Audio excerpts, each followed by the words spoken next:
Hola, buenas noches. Los saludo a todos desde nuestra alma mater Uniciencia.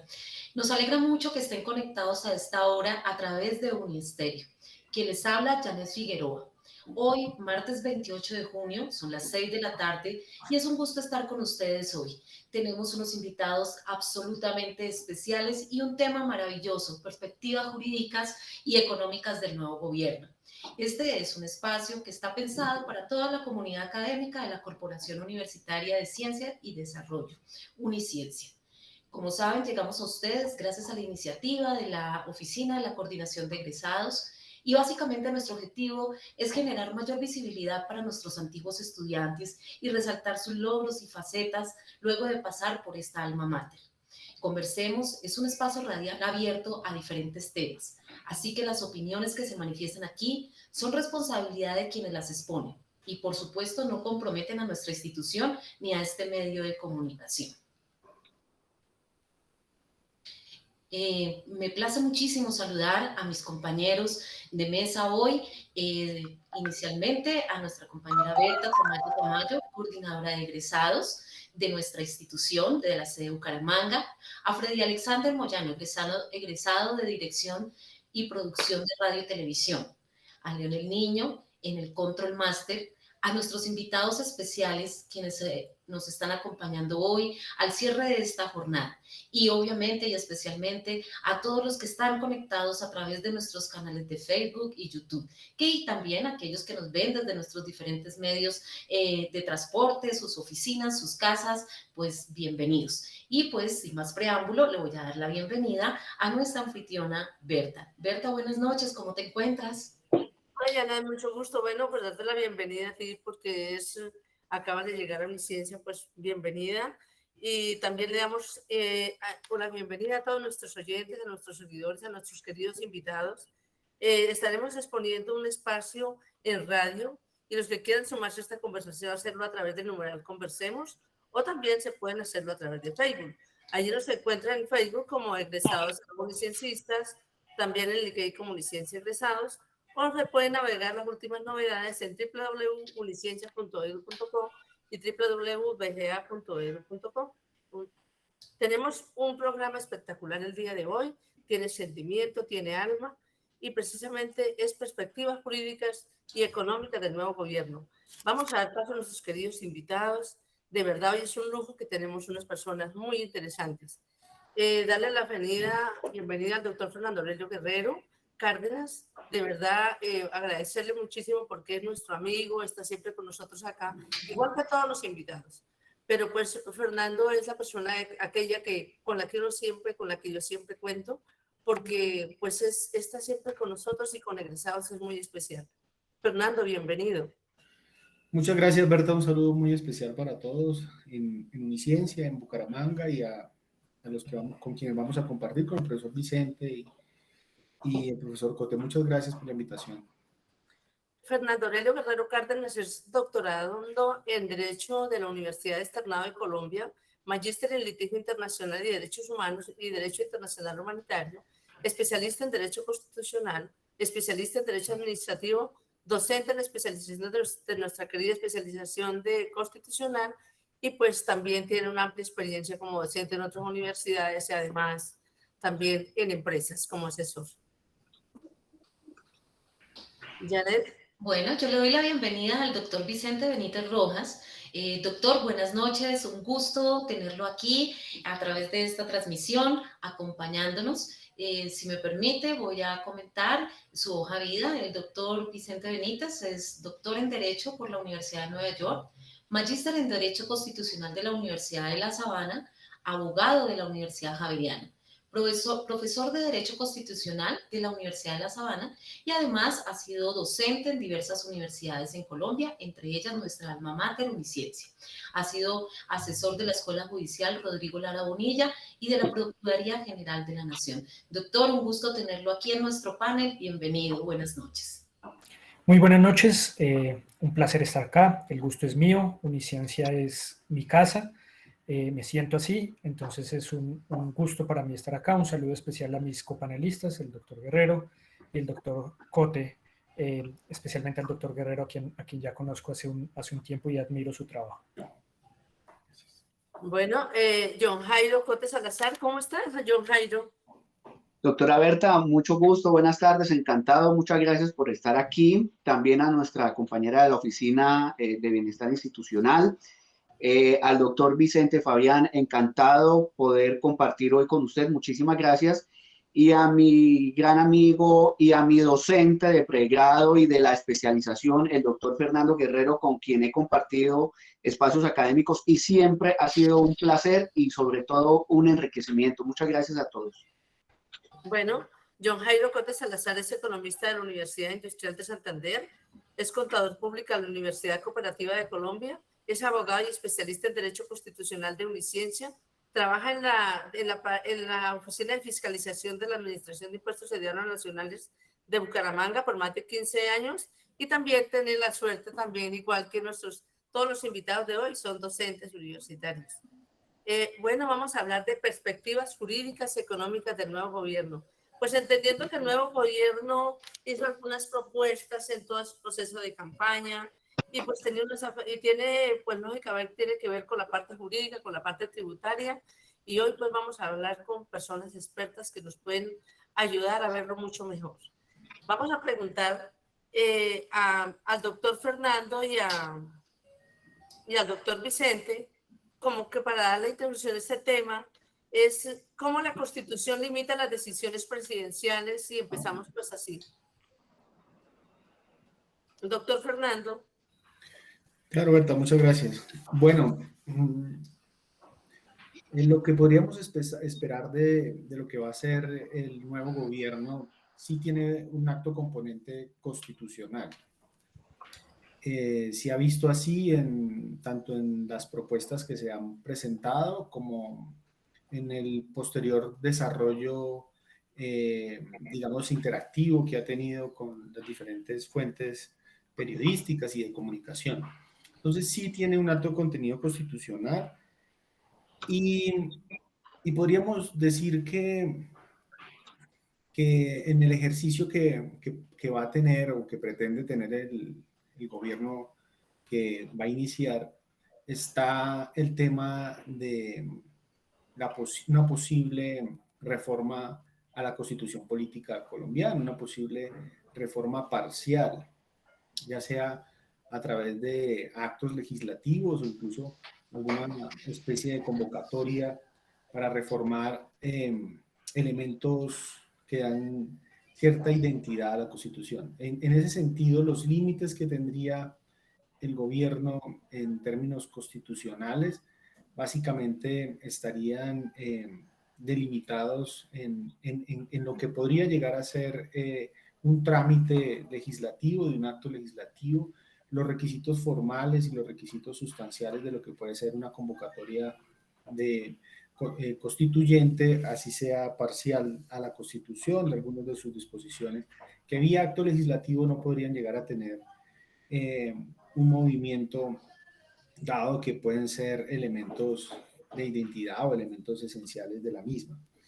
Entonces, en principio la respuesta podría inicialmente contestarse diciendo que los límites serían los procedimientos formales que existen para cualquier trámite de reforma constitucional vía acto legislativo, vía convocatoria a Asamblea Nacional Constituyente parcial. Adicional a ello, el control que podría ejercerse por la Corte Constitucional a esas dos formas de modificar la Constitución o sustituir elementos cardinales. La Corte Constitucional jugará entonces un papel importante, como lo ha ejercido en otros momentos con otros altos dirigentes que también han visto como imperioso o necesario para poder dar materialización a sus propuestas de gobierno, realizar reformas o sendas reformas a la Constitución. Okay. Lo que podríamos diferenciar aquí vendría a ser ante una eventual presentación de una reforma significativa a través de una convocatoria constituyente parcial, lo que podríamos ver es esa figura como novedosa, por lo que pues no hemos tenido esa pretensión en los 30 años que tenemos de la actual vigencia de nuestra constitución política. Y habría Muchas gracias, doctor Fernando. se haría ejecutable. Doctor Vicente, por favor, ¿nos podría apoyar también con sus opiniones? Claro que sí. Yo, digamos, lo diría de una manera, estoy totalmente de acuerdo con lo que dice el doctor Fernando. Digamos, el mensaje es el mismo, pero tal vez lo voy a decir de otra manera, y es, digamos, la Constitución, una de las funciones que tiene la Constitución, que es la norma jurídica suprema de nuestro país, es limitar el poder público. Esa es como una de las grandes pretensiones del constitucionalismo, que no hayan poderes absolutos. El constitucionalismo se opone a la existencia de poderes absolutos. Y eso ocurre aquí en Colombia. La Constitución de 1991 establece una serie de mecanismos para limitar el poder, no solo el poder del presidente, el del Congreso, el de los jueces, etcétera, etcétera, etcétera. Ahora, habiendo dicho eso, ¿cuál es la forma en la cual cómo la Constitución pretende o trata de limitar, en el caso concreto del presidente, su poder, siendo el presidente tal vez el funcionario más poderoso del Estado colombiano? Y yo respondería a esa pregunta de dos maneras. Primero, hay una separación de poderes horizontal. Los poderes, digamos, en Colombia están separados, no están unidos en una sola oficina, en un solo cargo, en una sola persona. Tenemos poder ejecutivo, legislativo y judicial.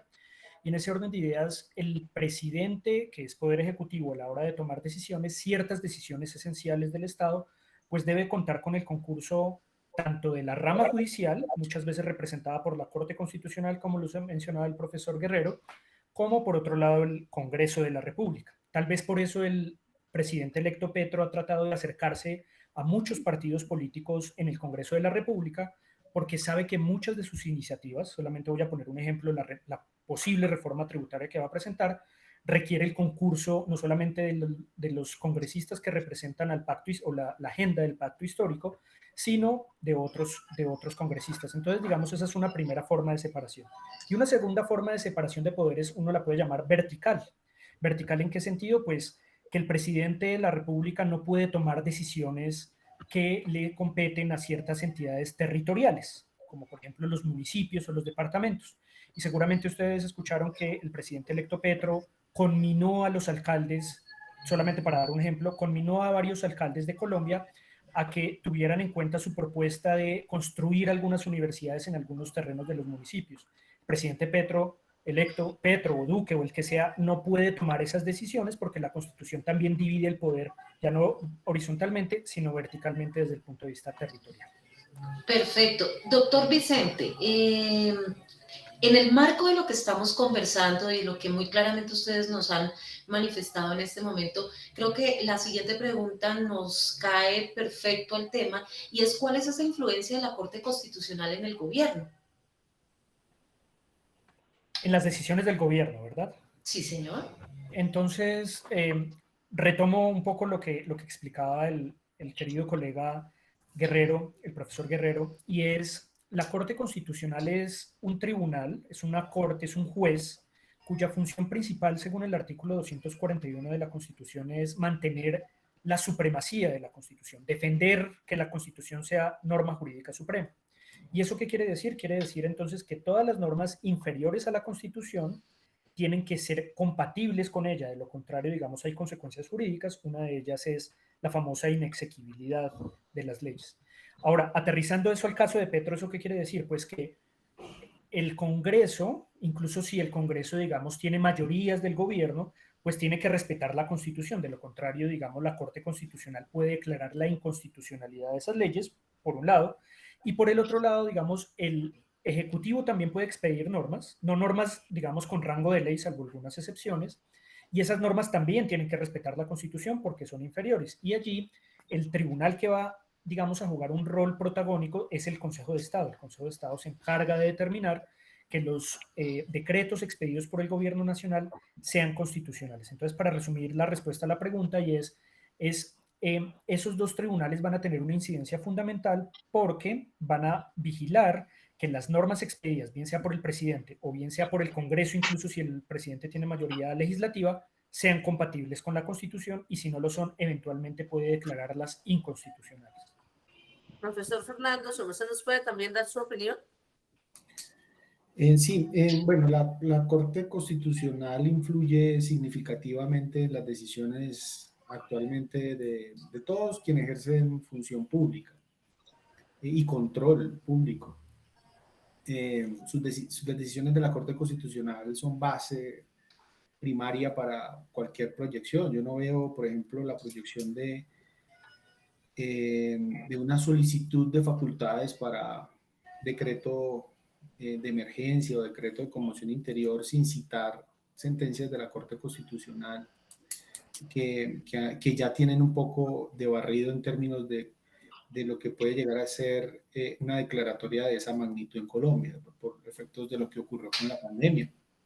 Entonces, la Corte Constitucional ha creado un gran marco de argumentos en todos los temas posibles, interpretando o indicando cuál es el significado correcto de nuestra constitución política como límite, como dice el profesor Vicente, al poder. Entonces, citar a la Corte Constitucional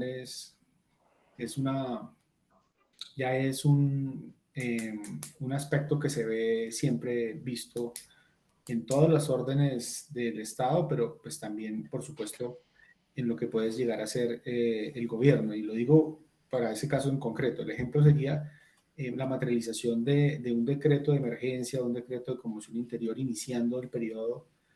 Muy posiblemente va a estar cargado de sentencias de la Corte Constitucional para poder justificar la solicitud de la ley de facultades al legislativo, porque sin este no, como decía el profesor Vicente, sin este concierto es imposible poder dar inicio a su declaratoria para vía posterior a ello emitir decretos que reglamenten o que legislen precisamente el estado de cosas que se ven que son bastante graves en términos constitucionales en dicha declaratoria de emergencia, como son la hambruna que viven millones de personas en el país, como son la necesidad urgente de materializar los acuerdos de paz o de iniciar algún tipo de conversación, dado de que ya prácticamente todo la Constitución está estructurada para hacer una Constitución de paz, pero pues no se ha podido materializar con el porcentaje que quiere y espera no solamente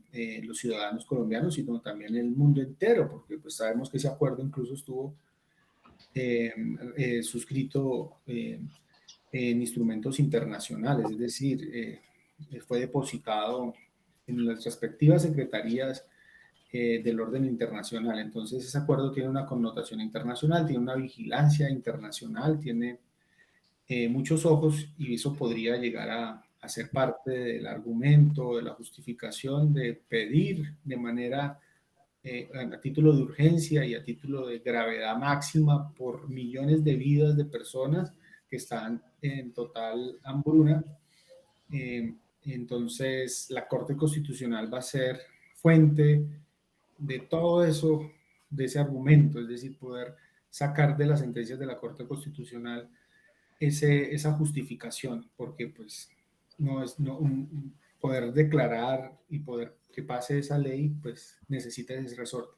Recordando también de que después de que ocurra ello, emitan esa ley y emitan una declaración de ese estado, digamos, de urgencia del país. Posterior a ello, el decreto que declara y los decretos reglamentarios van a llegar a la Corte Constitucional. Entonces, es como anticiparse un poco a armarlo muy bien constitucionalmente, porque la Corte igual va a tener que entrar a revisarlo y por supuesto, mirar sus propias sentencias sobre casos de declaraciones de emergencia sanitaria y económica. Ok. Bueno, pues como tenemos invitados también en la parte tributaria y económica, entonces pues vamos a hacer como una combinación en el programa y pues ahora le vamos a preguntar al profe John Jairo, ¿qué efectos puede tener la inversión extranjera y nacional con la propuesta de un aumento en los impuestos de la riqueza en Colombia? Porque pues estamos con este proceso en toda la campaña, se decía que se iba a aumentar los impuestos y bueno, entonces ¿cómo va a ser, cómo nos va a afectar a nosotros? Bueno, pues yo no soy rica, pero bueno. Bueno, buenas tardes. Mire, lo primero que hay que entender, doctora Berta, y con el comentario, que es un comentario muy acertado de parte de muchos, yo no soy rico, pero pudieran considerarme rico, es cuál es la línea de pobreza, cómo la establece precisamente el Fondo Monetario Internacional, cómo la reconoce la CEPAL y cómo nosotros en nuestro ordenamiento interno reconocemos la línea de pobreza para entender, por ejemplo, que en Colombia lo que nosotros consideramos una línea de pobreza, la CEPAL lo considera una línea de indigencia. Entonces, a partir de eso, establecer en virtud de los principios de progresividad y de equidad, unas tarifas adecuadas para los impuestos a las rentas, por ejemplo, de las personas naturales y jurídicas. Me explico.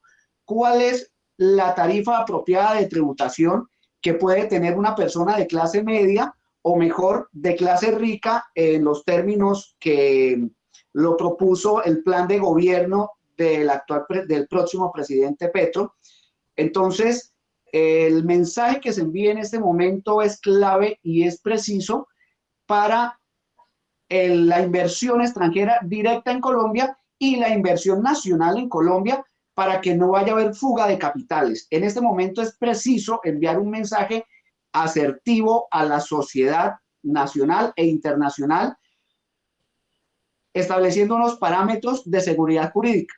Mire, Colombia vino reduciendo la tarifa del impuesto de renta durante el gobierno, antes del gobierno Duque, durante el gobierno Duque, del 35 al 31%, pero luego pasamos a una tarifa de impuesto de renta al 34 y 35% nuevamente. Y para el caso de las personas naturales, se establecieron unas cédulas donde las personas naturales declaran su impuesto de renta a partir de unas actividades económicas. Entonces, a partir de si soy asalariado, a partir de si soy comerciante, a partir de si soy pensionado o a partir de si recibo dividendos de sociedades nacionales o extranjeras, pues voy a pagar mi impuesto.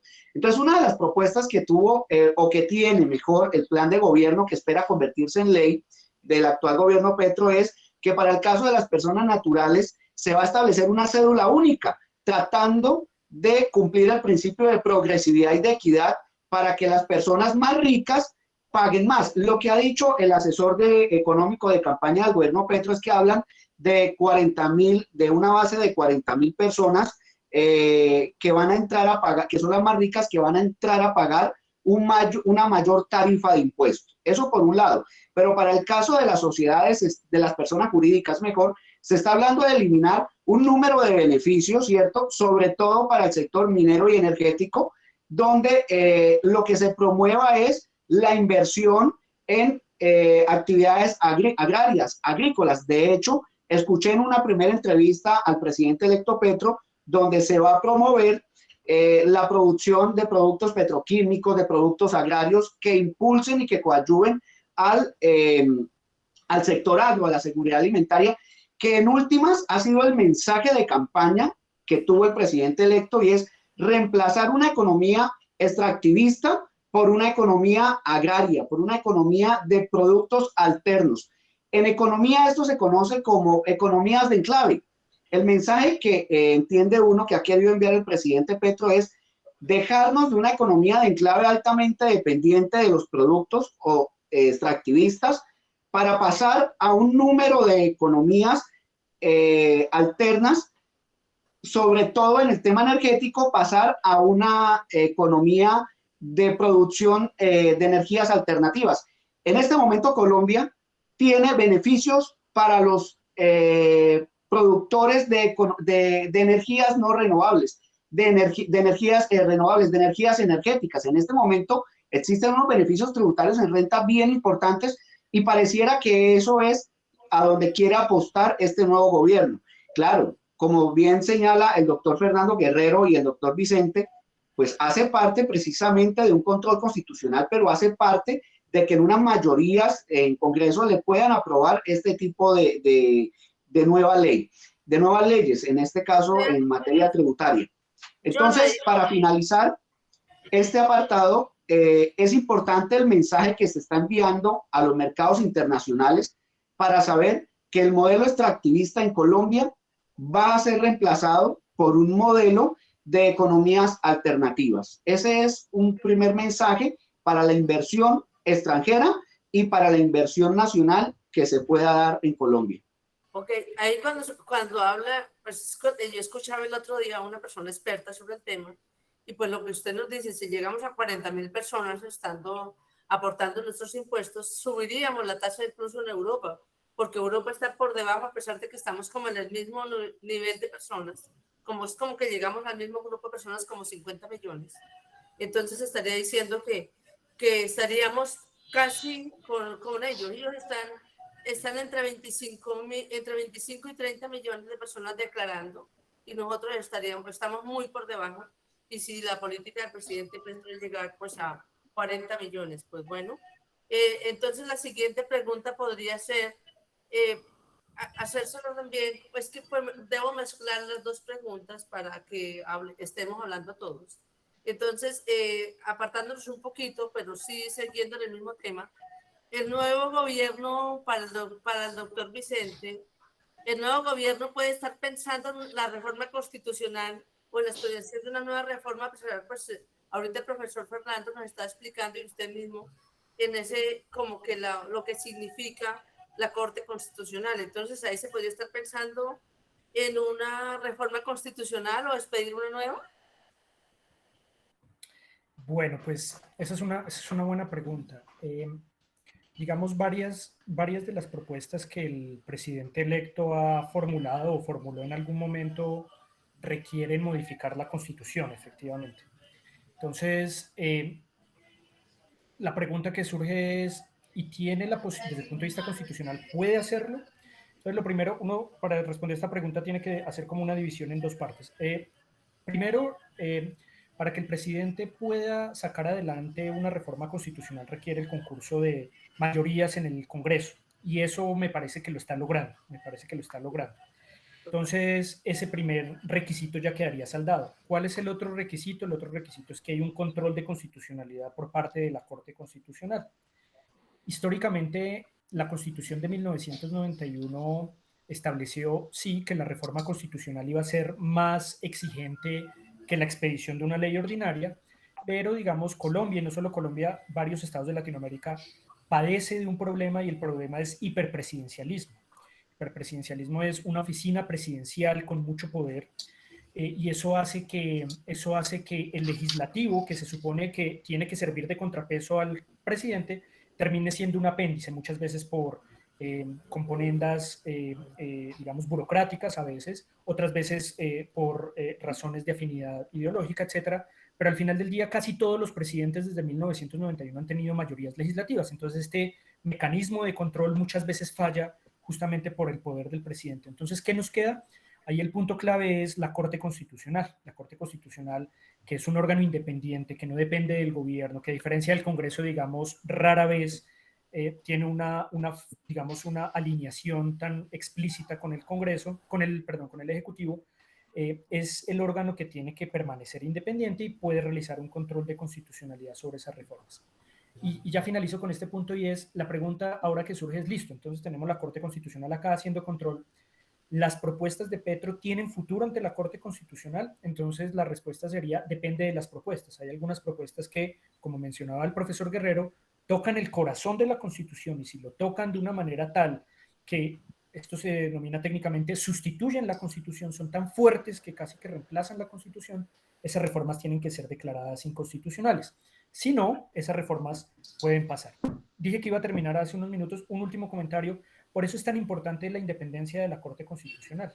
El nuevo gobierno va a tener la posibilidad de nominar 2 jueces de la Corte Constitucional. Entonces, ahí la Corte, digamos, se va a jugar mucho de su prestigio, en el sentido en que, a pesar de que haya 2 magistrados que han sido nominados por el presidente electo Petro, digamos, la Corte tiene que mantener su independencia, en el sentido en que si una propuesta es inconstitucional, pues es inconstitucional y tiene que declararlo de esa manera. Profesor Fernando, teniendo en cuenta lo que nos dice el profesor Vicente, pues entonces, y nos dice que ya por el lado de la mayoría de Cámara y Senado, pues es que ya está el Partido Conservador, el Partido Liberal, bueno, prácticamente todos están apoyando al nuevo gobierno. Entonces, ¿cómo se haría para redondear la misma pregunta que acabo de decirle, que le acabo de hacer al profesor Vicente, sobre si se está pensando en la reforma constitucional o se puede hacer una nueva. Si ya tenemos por lo menos una y él nos lo explica de esta manera, qué otro aporte nos podría dar, profesor Fernando? Sí, no, mira, yo pienso que ya los intentos de hacer reformas parciales a la Constitución tienen una experiencia y un resultado que haría que tal vez las propuestas ambiciosas constituyentes del actual gobierno no vayan vía acto legislativo. Yo pienso que yo creo que lo que podría llegar a ver para hacer más viable un estudio estrictamente formal, profesor Vicente, es preguntarle directamente a los ciudadanos si quieren la reforma parcial a la Constitución o la sustitución parcial de la Constitución en algunos artículos concretos.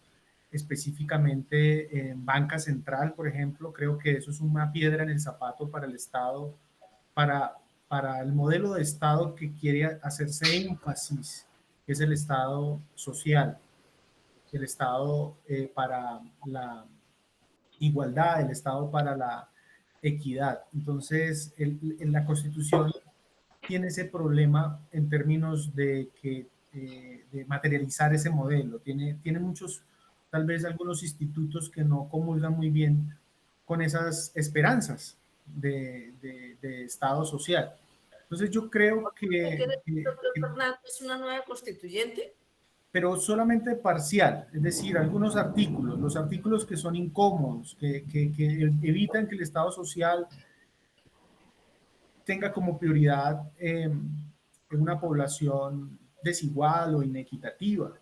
Así pasa más rápido una reforma tributaria, así pasa más rápido, digamos, hacia futuro cualquier decisión legislativa, porque todo se centraría no como una pretensión iconoclasta de reducir la desigualdad y la inequidad, sino como una prioridad, como el baluarte primario, como un elemento importante en cualquier decisión del gobierno. Entonces, si se puede lograr la convocatoria de una Asamblea Nacional Constituyente de unos artículos, ¿verdad? No todos, unos artículos en concreto, creo que facilitaría mucho materialización del Estado social.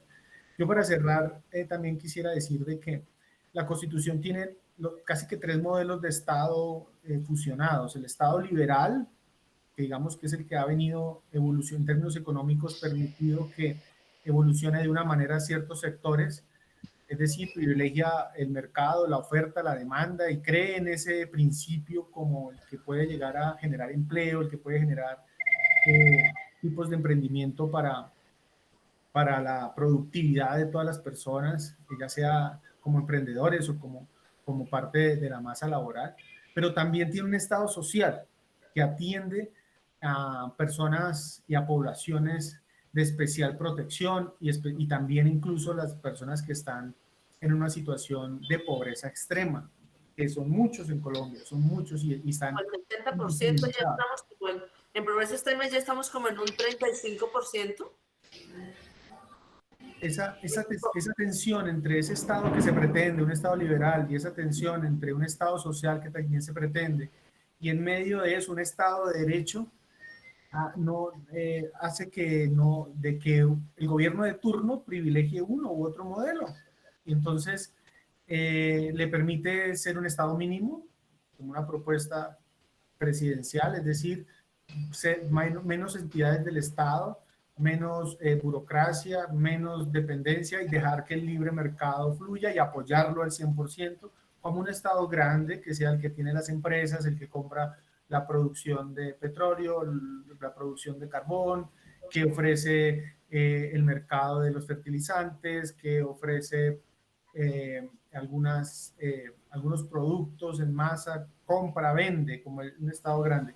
La actual Constitución permite las dos formas de gobierno debido a ese monstruo que creamos por tres modelos de Estado que conflictúan y en ese sentido, pues creo yo que si se quiere apancalar rápidamente el Estado social, creo que unas movidas de reforma vía asamblea parcial de la Constitución podrían facilitarlo y por eso no lo veo descartado, no lo veo descartado, porque muchas de sus propuestas tocan el corazón, digo el profesor Vicente, de la Constitución, y si la tocan vía acto legislativo se les va a caer porque sería sustitución y no reforma. Entonces creo que eso sería, y todo toca para hacia donde va el profesor Cote, que es el tema de la reforma tributaria. La reforma tributaria quiere justicia social, y en ese sentido llegar a los más pobres, así sea de manera asistencial.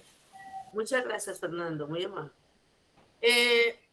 John Jairo, ¿qué puede pasar con la posesión de tierras agrarias en Colombia con ocasión de la propuesta de causar mayor impuesto predial? Pues lo que se entendiera como causa mayor impuesto predial, la gente no es capaz de pagar el impuesto y seguramente se ve obligada a vender sus fincas o sus...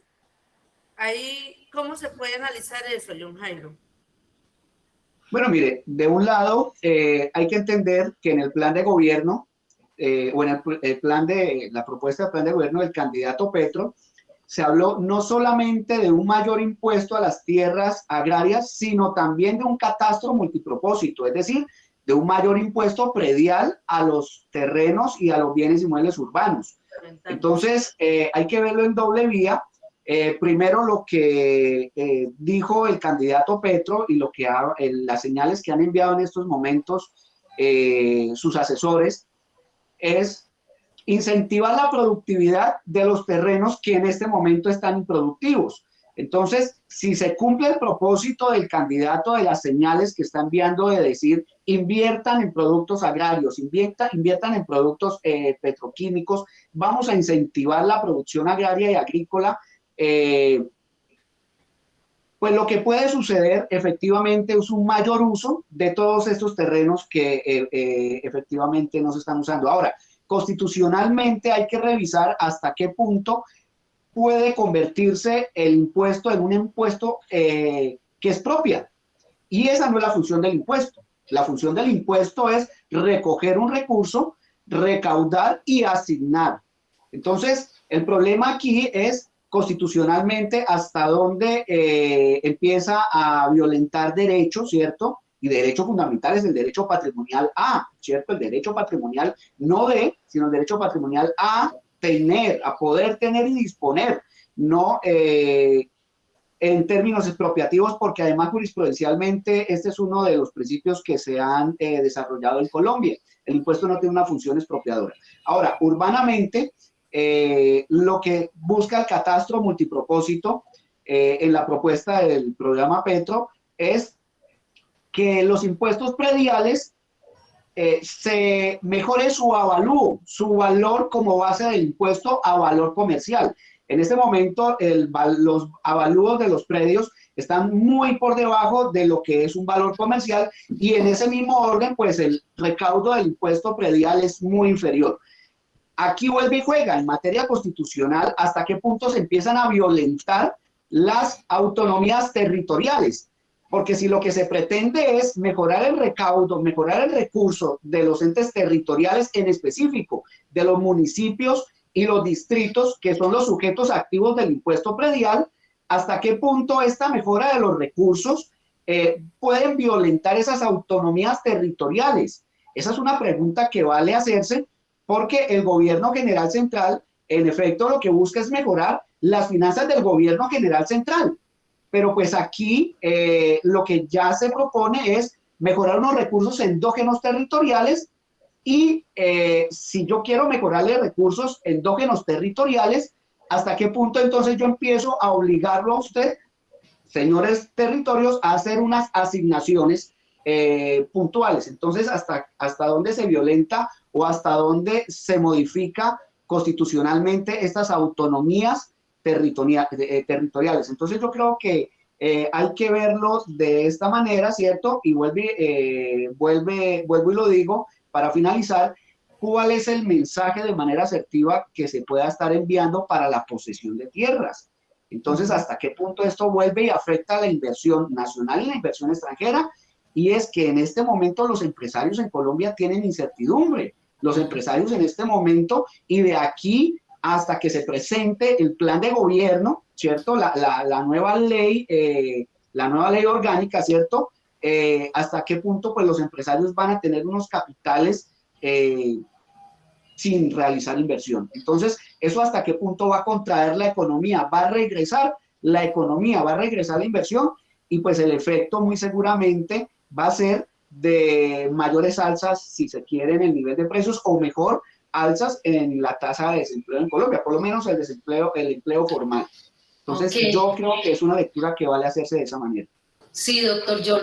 En ese marco y en lo que hemos estado aquí escuchando y estas reflexiones tan importantes que los tres panelistas nos han expresado tan claramente, la siguiente pregunta es para los tres y quisiera que comenzara el doctor Fernando y dice, ¿la elección de Petro puede influir en el malestar social con relación a la reforma tributaria, que es mucho de lo que hemos escuchado en el contexto social, en el ambiente, en los escenarios laborales del país? Y sería bien interesante que desde la perspectiva de cada uno de ustedes, doctor Fernando, doctor Vicente, doctor John, nos puedan dar un poco de luz respecto a este tema.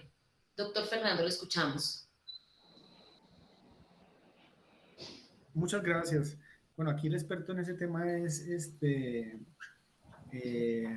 profesor Cote. Solamente diría tres cositas. Yo diría justicia social, constitucional, tributaria.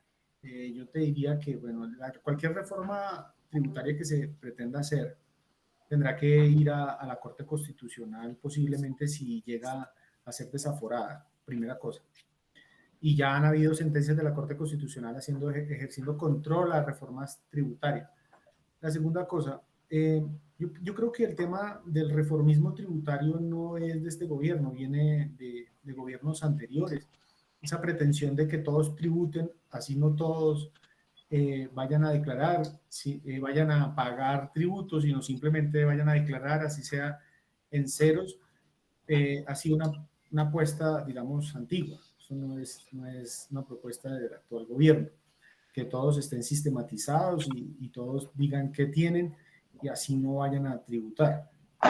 Y tercero, miren, Cote, hablábamos esto antes de este conversatorio, me decía que los dos tipos penales que se incluyeron el año pasado para personas que declaren renta de manera fraudulenta o maquillando sus declaraciones vía contable, pues ya estamos hablando de un reproche penal.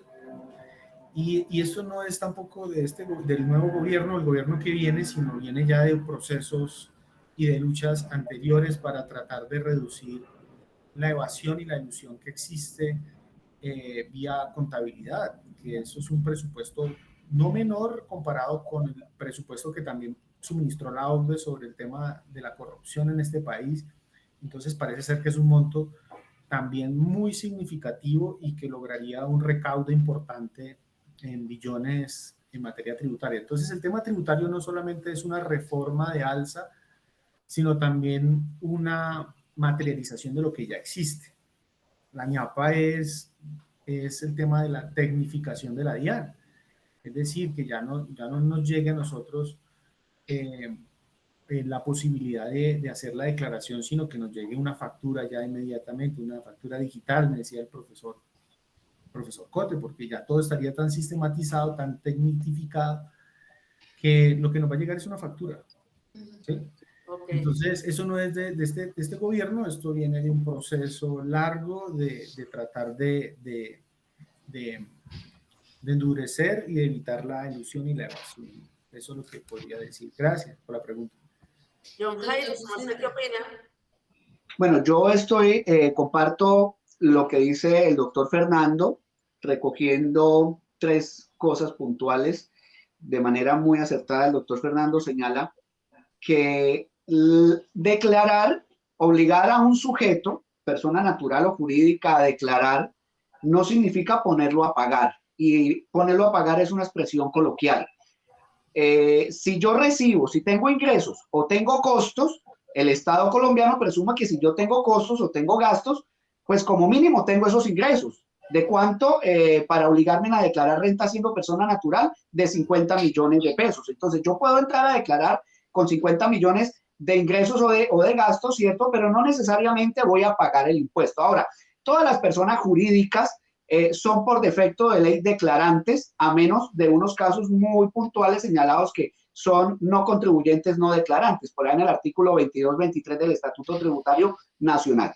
Entonces, la verdad es que hoy en Colombia existe el mecanismo de factura electrónica versión 2.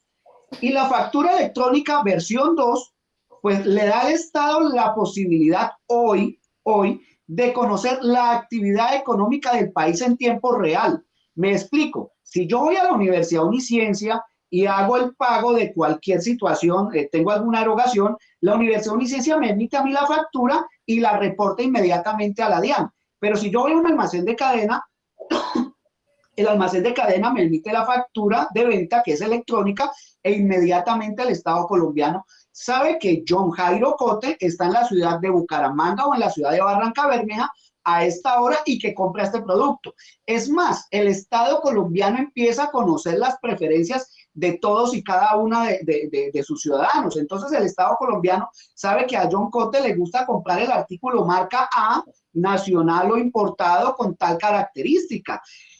Ahora, incluso irradia otros ordenamientos jurídicos colombianos, otros órdenes jurídicos colombianos, por citar un ejemplo, el orden penal. Entonces, si a mí me están endilgando hoy que yo cometí un delito, y voy a citar un ejemplo, que en mi vehículo yo atropellé a una persona, entonces yo tengo dentro de uno de los elementos probatorios como decir, mire, yo estaba en este almacén de cadena y aquí prueba de eso está mi factura de venta.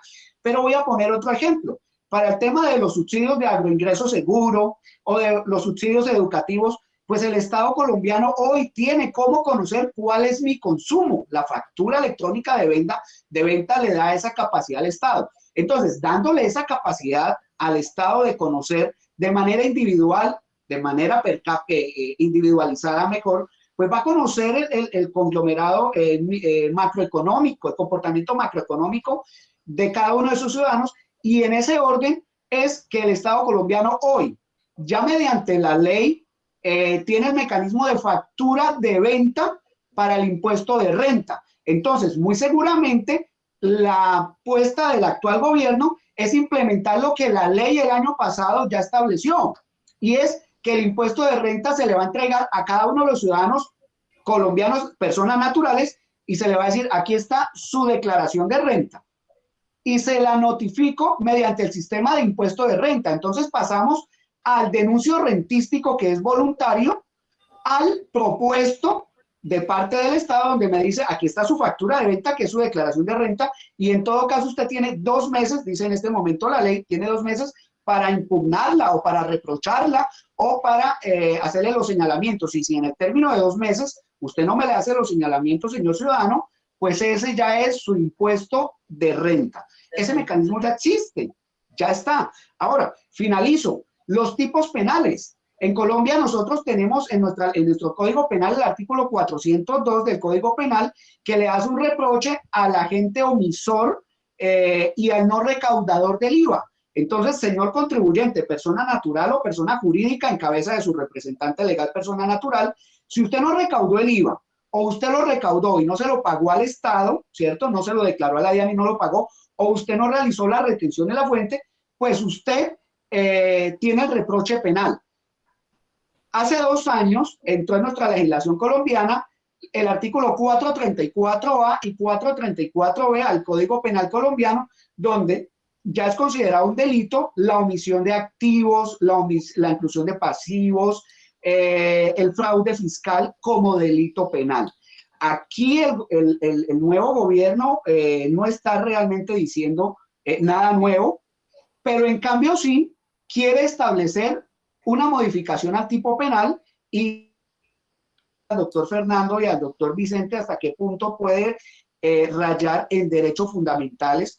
Por ejemplo, en decir, como está en la actual legislación penal, si usted paga lo que debe de impuesto, pues usted ya se le exonera la responsabilidad penal.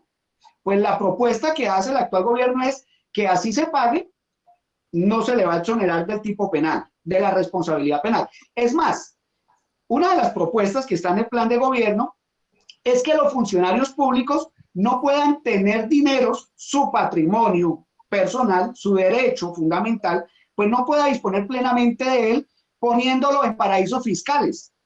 Eso está en el programa de gobierno. Entonces aquí les tiendo la pregunta al doctor Fernando y al doctor Vicente, hasta qué punto un tipo de propuesta de estos raya en derechos fundamentales y hasta qué punto nosotros dentro del sistema interamericano de derechos humanos y nuestro bloque constitucional, nuestro ordenamiento jurídico lo pueda permitir. Y es que desde la tributaria se empiecen a rayar derechos fundamentales. Vicente, ¿podríamos apoyar un momentico a José, a John, con el tema de la pregunta que acaba de hacer? Sí, señora, yo, digamos muy brevemente, antes de entrar en ese tema, a ver si nos da el tiempo, digamos, Sí, la pregunta original, digamos, yo quisiera referirme a un tema de derechos fundamentales que no está directamente relacionado con lo que dice el doctor Cote, que me parece importantísimo, sino que viene de la pregunta original. La pregunta original, digamos, tenía dos partes. Una primera, el tema de la reforma tributaria y el malestar social. Yo quisiera enfocarme en esa parte del malestar social que tiene que ver con derechos fundamentales. Entonces, muy brevemente lo que diría en este punto es, digamos, como mencionaba hace unos minutos, Colombia, y no solo Colombia, Latinoamérica, tiene una suerte de trauma constitucional que es el poder tan, digamos, a veces desbordado que tiene el presidente de la República. Y eso se observa, sea de derecha, de izquierda, de centro, etcétera. Esto es una constante, esto es un problema de diseño más que de agenda política. Y eso se expresa en que muchas veces el presidente tiene mayorías en el Congreso. Entonces, digamos, ¿y eso qué tiene que ver con la pregunta que se hacía al comienzo? ¿Qué tiene que ver eso con el tema del malestar social, etcétera, etcétera? Tiene que ver lo siguiente y es, digamos, las protestas contra el gobierno son expresiones de un derecho fundamental que es el derecho a la protesta, justamente. Y yo creo que, dado que el presidente, no solamente el presidente electo Petro, sino en general, dado que los presidentes en general tienen dominio de las otras ramas del poder político, del poder público, perdón, digamos, un punto esencial, un punto clave, yo creo que para mantener, digamos, ese límite al poder es justamente el ojo ciudadano, el ojo de los ciudadanos por medio de las protestas. Ahí alguna vez escuchaba yo un dicho que decía que Francia es uno de los estados más democráticos del mundo porque tiene una protesta cada día. ¿Y por qué tiene una protesta cada día? Porque los ciudadanos se toman en serio, digamos, la cuestión pública, la cosa pública. Y yo creo que, a la luz de la pregunta que se hacía del tema del malestar social, yo creo que es importante que, dado que, digamos, el presidente va a tener un dominio, posiblemente eso parece ser un dominio importante en el legislativo, claro, nos quedan los jueces, la Corte Constitucional, y nos quedan las entidades territoriales, separación de poderes vertical, pero hay otra forma de separación, llamémosla de poderes, que no está formalizada, no es un diseño institucional, no es un diseño jurídico y es el ojo ciudadano. Entonces, en ese sentido, digamos, creo yo que hay un derecho fundamental que va a jugar un rol clave en esta coyuntura, en este nuevo gobierno, y es el derecho a la protesta. El derecho a la protesta, así como jugó con el presidente Duque, ¿no? El derecho a la protesta fue fundamental para que el gobierno nacional retirara el proyecto de reforma tributaria que en su momento había presentado, para que modificara el proyecto de reforma a la salud que también había presentado. Y yo creo que ese ojo ciudadano tiene que seguir, digamos, yo no lo llamaría malestar social, sino más bien derecho a la protesta, que es un derecho fundamental y que puede complementar esos controles más jurídicos que pueden hacer los jueces y esos controles más políticos que pueden hacer las entidades territoriales, dado que el Congreso, no sé qué tanto control vaya a hacer si al final del día el presidente electo Petro logra hacer, digamos, esas alianzas que al parecer está consiguiendo en este momento. Profesor Fernando y Vicente, un tema, pues ya toca muy corto porque estamos a muy cortico tiempo y los temas interesantes se van muy rápido. Pero sí nos gustaría saber es cómo se podría manejar el tema de la oposición, porque es que si ya estamos con las mayorías, entonces ¿cómo sería el tema de la oposición? Fernando. Bueno, muchas gracias. Digamos que difícilmente se vaya a sustituir uno de los elementos cardinales de la Constitución, que es la democracia deliberativa y la democracia participativa y la democracia crítica. Si bien es cierto, descansa mucho en el legislativo, en el ejercicio de su control político, yo creo que, estoy de acuerdo con Vicente, yo creo que los ojos, no solo de los ciudadanos, sino de los observatorios de las universidades, de la academia en general, van a estar al pendiente y van a ser mucho más finos en términos de lo que van a ser sus intervenciones. Van a trazar una pauta. El rol que puede desempeñar, por ejemplo, las intervenciones que hace la Sabana ante la Corte Constitucional. Nos tienen acostumbrados a intervenciones totalmente aplacadas, sin sentimentalismo, simplemente objetivas. Yo creo que eso va a jugar. Yo creo que ese elemento no se sustituyó, no se va a sustituir. Es un elemento que va a ser contrapeso importante, independientemente si el legislativo va a ejercer su función de control político o no. Entonces, yo tengo fe en eso, Berta, en eso sí nos diferenciamos de otros estados, de otros gobiernos que han podido implementar sus principios de izquierda de manera radical. Yo creo que acá es un poquito más complicado. Colombia es democracia, Colombia se manifiesta a través del sufragio y se evidenció recientemente. Eso nos debe de dar muchísima tranquilidad, muchísima tranquilidad. El ciudadano colombiano sale a marchar cuando tiene que salir a marchar y con despropósitos, a veces en ocasiones, bastante beligerante en otras, pero yo creo que el gobierno, un gobierno como el de Colombia a nivel mundial, puede dar ejemplo de lo que puede llegar a ser la oposición democrática, ciudadana, académica. Muchas gracias, Fernando. Profesor Vicente. Sí, señora, muy brevemente, yo digamos, concuerdo con todo lo que dice el profesor Guerrero.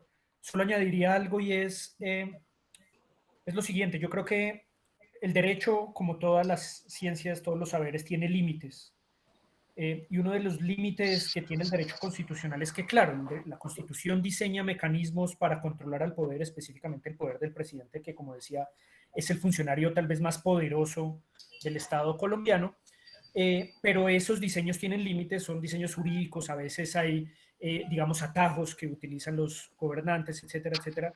Entonces, digamos, haciendo eco a lo que decía el profesor Fernando, digamos, yo creo que otra forma de control al presidente son controles, digamos, extrajurídicos que no están concebidos en la Constitución, el tema de las universidades, el tema del ojo ciudadano, y a eso añadiría solamente esto, y es los medios de comunicación, ¿no? Los medios de comunicación son fundamentales en cualquier democracia. Quien destapó, por ejemplo, el escándalo de Centros Poblados, los 70.000 millones de pesos que lamentablemente aún no se han recuperado, fue una emisora de radio. Así que yo creo que a ese conjunto de poderes públicos, pero también de, digamos, representantes de la sociedad civil y de la academia, se tiene que unir necesariamente los medios de comunicación y seguir con ese ojo vigilante. En otras palabras, una democracia no sobrevive solamente con controles diseñados por la Constitución, sino que tiene que haber una cultura democrática para controlar, digamos, el poder. Como decía el doctor Fernando, yo creo que esa cultura existe aquí en Colombia y ojalá, digamos, continúe por parte de los medios de comunicación, los ciudadanos y la academia. Ok, bueno, pues agradecerle muchísimo a Fernando por su compañía, a Vicente y a John Jairo. Pues muchísimas gracias. Es un tema tan interesante, pero el tiempo se ha agotado. Entonces agradecemos infinitamente sus aportes y a todos los que nos acompañaron en redes sociales, a nuestros egresados, estudiantes y a la comunidad en general que nos siguen a través de la página del Ministerio y de egresados unicienciistas, en diferido también en YouTube. Y pues entonces, muchísimas gracias. Y también lo estamos transmitiendo en diferentes medios de comunicación digital. Queremos invitarlos a leer el boletín de egresados y no solamente que lo lean, sino también que participen con sus artículos. Y toda la información se encuentra en nuestra página de egresados en Facebook. Recuerden también visitar a la página de la universidad www.unicienciabga.edu.co y www.uniciencia.edu.co. Janet, este tema se nos está acabando. Así es, Berta, creo que fue un abrebocas maravilloso para que posteriormente volvamos a tener este lujo de invitados y podamos dar continuidad, porque la verdad es un tema total actualidad. Sé que es un tema que es muy pertinente, no importa si eres abogado o no eres abogado. Obviamente, la infinita gratitud a nuestros excelentes panelistas, a ti, Berta, por invitarme al programa de hoy, y por supuesto a todos nuestros egresados, estudiantes, personal administrativo, que este sea un espacio de encuentro, que volvamos a vernos en esos espacios, y por supuesto que estén atentos a nuestras redes sociales, a la página, a sus correos electrónicos, porque desde ahí les estaremos dando muchísimas más noticias sobre nuestros programas de egresados. Muchísimas gracias a nuestros panelistas nuevamente. Una feliz noche para todos. Nos encontramos entonces el próximo martes en un nuevo episodio de Conversemos a las 6 de la tarde. Un abrazo para todos. Feliz noche. Un abrazo. Un abrazo, buenas noches, muchas gracias. Chao, Berta, gracias, muy amable.